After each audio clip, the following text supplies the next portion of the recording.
he'll send him straight to hell. Just as Ye Tian readies his knife to end Sun Feng's miserable life, a thunderbolt crashes down nearby. Ye Tian jumps back onto a pole, narrowly dodging the strike. A mysterious figure appears, floating in the stormy sky amidst roaring clouds and fierce lightning. Ye Tian senses the immense power radiating from this figure and rates it at Grandmaster level. The newcomer is revealed to be none other than Grandmaster Mr. Yao Ye. Yao Ye tells Ye Tian that it is cruel to have killed so many of them. Sun Feng, seeing this Grandmaster of his family appear before him, starts pleading with Yao Ye, begging him to kill Ye Tian and bring him to justice for killing his father. Ye Tian, now furious, looks down at Sun Feng and thinks he should have taken the chance to finish him off when he had it. After hearing Sun Feng's complaints, Yao Ye launches an attack on Ye Tian, throwing lightning at the pole where Ye Tian stands, but Ye Tian dodges and leaps onto a building. Yao Ye continues to unleash lightning attacks, but Ye Tian keeps evading them. Confident in his power, Yao Ye tells Ye Tian to give up because he is no match for a Grandmaster. Sun Feng realizes the destructive power of a Grandmaster is no joke and could destroy the whole city, so he plans to escape to somewhere safe. However, Ye Tian blocks his path with a menacing smile and rushes toward him. At that moment, Yao Ye hurls another lightning bolt. Ye Tian dodges it, but it strikes Sun Feng, almost turning him to ash. Luckily, Sun Feng survives and shouts at Yao Ye that he is not his enemy. Yao Ye jokes that after all these years his eyesight must have gotten weak. While they argue, Ye Tian suddenly appears above Yao Ye and delivers a heavy punch, but Yao Ye is protected by a powerful ability called Elemental Energy Shield, and the punch doesn't even land. Yao Ye electrifies the surroundings, sending multiple lightning bolts that shock Ye Tian and knock him to the ground. Despite the barrage, Ye Tian manages to get back up, laughing as he praises his opponent's power, saying it's time to get serious because if he wants to win, he'll need his full strength. The two stand face to face, their powers clashing fiercely. Ye Tian opens his status window to check Yao Ye's skill set and notices he has only one skill. He chuckles and calls him an ordinary Grandmaster, warning that if he gets hurt in this battle, he won't be held responsible. Sun Feng, hearing this, complains again to Yao Ye about Ye Tian's arrogance and how he's humiliating their base, urging Yao Ye to kill him. Ye Tian thinks to himself that he should have killed Sun Feng already to stop the nuisance. Yao Ye agrees with Sun Feng and suddenly attacks Ye Tian, who barely dodges with a backflip.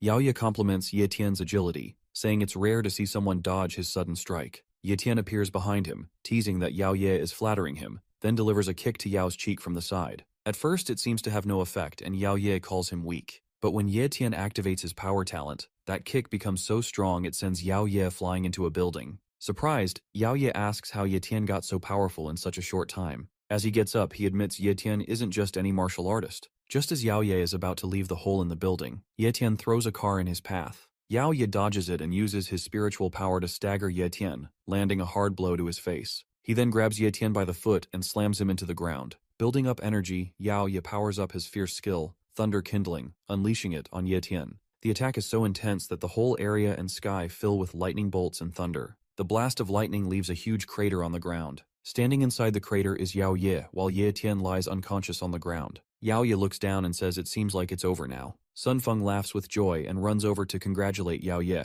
but the battle has clearly taken its toll on Yao Ye, who suddenly pukes blood, realizing he's injured as well. He tells Sun Feng that he's leaving things in his hands and will go see a nurse to get checked. He pushes Sun Feng aside, who can only mutter yes sir, trembling with fear of the Grandmaster. Yet, once Yao Ye is out of sight, Sun Feng gets cocky again. He spits on Ye Tian and stomps his body repeatedly, ranting that Ye Tian used to claim he was number one but lost to them. He threatens to chop up Ye Tian's corpse and feed it to the dogs. But just then, Ye Tian regains consciousness, grabs Sun Feng by the neck, and lifts him up, daring him to repeat those words, though Sun Feng is too scared to say a thing. Just then, Ye Tian calls his blade back to him. Sun Feng, realizing his end is near, screams for help one last time, but it's too late. Ye Tian cuts open his neck, putting an end to his miserable life. The scream catches the attention of Grandmaster Yao Ye, who looks back to see Ye Tian using his healing talent. One by one, Ye Tian's wounds start to close, and soon his body is as good as new. Yao Ye is left in disbelief, wondering how Ye Tian's wounds healed so quickly, like the penthouse jellyfish,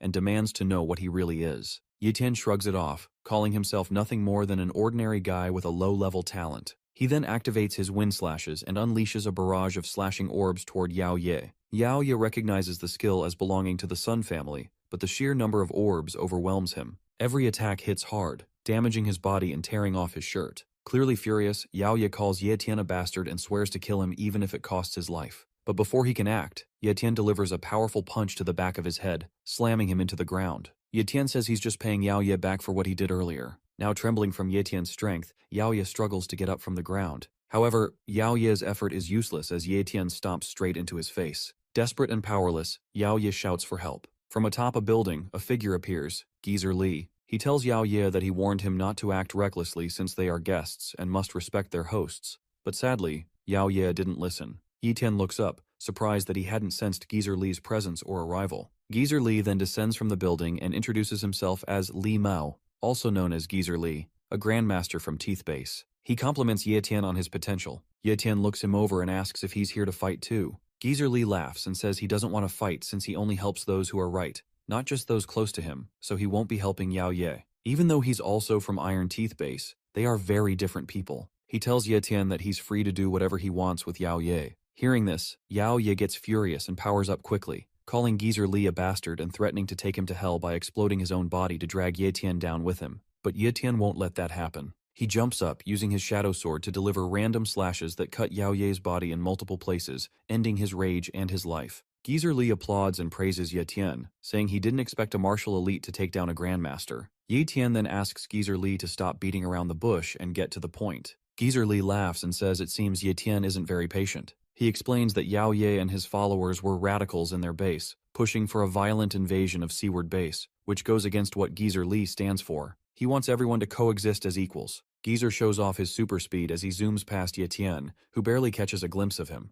Geezer keeps talking, saying that since Ye Tian has already taken out everyone in the Sun family, he hopes Ye Tian will stop the killing and forgive them. He suggests that both bases should team up from now on for a better future. Ye Tian chuckles softly and tells Geezer Li that if he wants to cooperate, he should talk to the Lin family because they run things here and make the decisions. Geezer asks if Ye Tian has ever thought about ruling the base himself, but Ye Tian says he does not like trouble, and besides, he is busy. Geezer tries to stop him, but Ye Tian ignores him, taking a huge leap and launching into the sky like a rocket, leaving a trail of electricity behind. Geezer smiles as he watches Ye Tian disappear into the sky and says he is going to accomplish a lot. Meanwhile, at Lin's villa, Lin Wanli, leader of the Lin family, is sitting and shaping a small tree in his palace. Just then, the door opens, and his son, Lin Mingzi, comes in to inform him about a massive explosion that happened overnight in downtown. He explains that it took place at the Sun family's company, and that both their company and family have now been wiped out. Lin Wanli refuses to believe it, saying it's impossible because the Sun family has a grandmaster.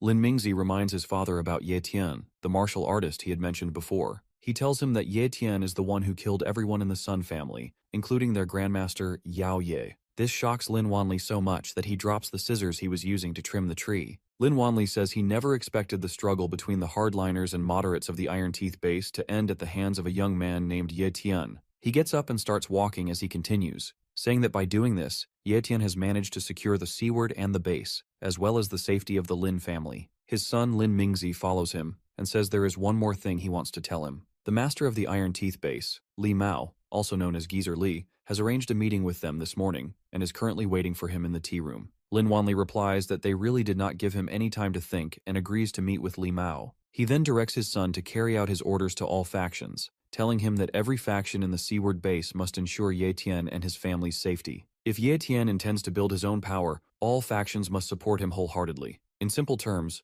no one should do anything to upset Ye Tian under any circumstances. Meanwhile, at the penthouse, Yu Ye sits on a chair, thinking about what his brother Ye Tian must be doing. Just then, the waitress comes over to offer the captain another cup of tea. The captain replies that they have been drinking tea all night and asks about the whereabouts of the boss. The waitress says she is sorry but has no idea where the boss might be right now. The captain mentions that he has been here a few times before for trades, but he has never met the lady of the penthouse. Rumors say she is a stunning beauty. He asks his master if they should wait or leave. Linza, his master, tells him to be patient and stay calm as he sips his tea. He also says the captain has met the lady of the house before, and that even Yu Ye has met her as well. Just then, the boss arrives and the waitress apologizes for the wait, letting everyone know she is here. It is Yue Ling. As she approaches the group and looks at Yu Ye, she is shocked. The captain is even more shocked as he looks from Yu Ye to Yue Ling and realizes they look exactly the same. The waitress also looks confused, wondering if they really are twins. Linza says it has been a long time since he last saw Miss Yue and then introduces Yu Ye to her. He tells her that Yu Ye is Ye Tian's sister and that Ye Tian asked him to bring her to the penthouse for refuge.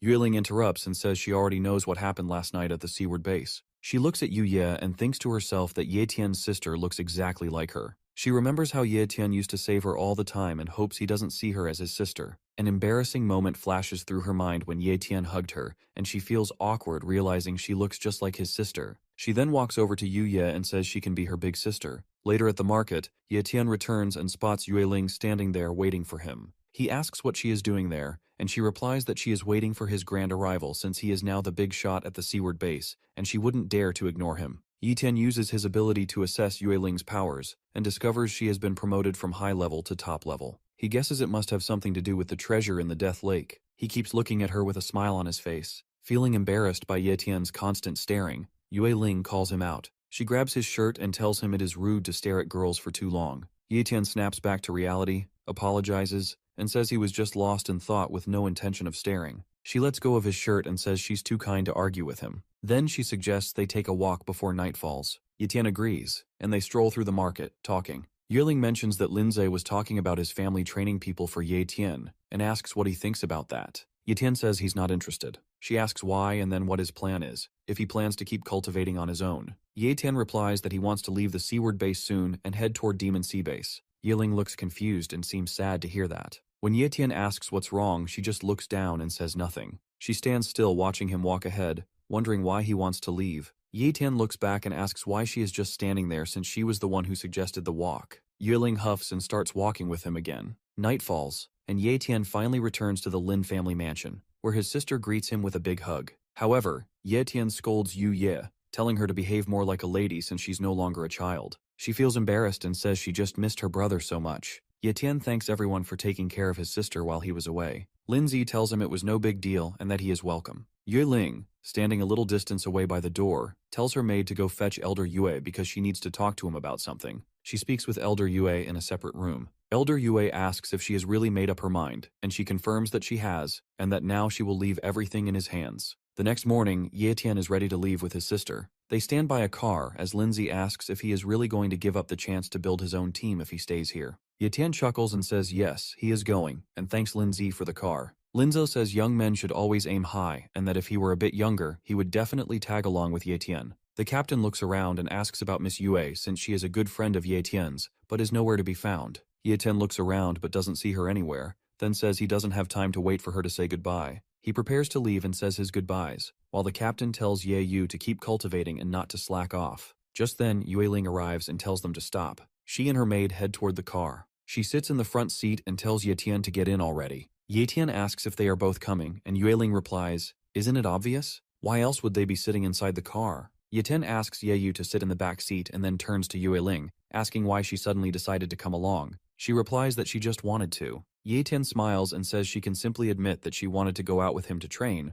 There's no need for an excuse. Yue Ling blushes and says she just happens to be going to the same place and only needs a ride, so that's why she's coming with him. Then, they start driving away, bidding farewell to the seaward base. They continue riding in the car while the maid calls the cat naughty for not coming to her. Ye Yu explains that the cat just met her and doesn't know her yet. Yue Ling then tells Ye Tian there will be a test in the secret land of the Demon Sea Base and asks if he is interested. Ye Tian says he doesn't know about the secret land and asks her to explain. The maid chimes in, surprised that he became a martial master without knowing about it. She explains that the secret land is a subspace on Earth that came into existence during the catastrophe 100 years ago. Martial artists often enter the secret land through space cracks to hunt for treasures, and it's considered the most effective way to level up. Ye Tian asks if anyone can enter the secret land, and Yue Ling says it has different levels, allowing only people who meet the required level to enter. For example, one portal opens every 3 months, and only martial masters are allowed in. If someone below or above the required level tries to break in, they will be turned to ashes.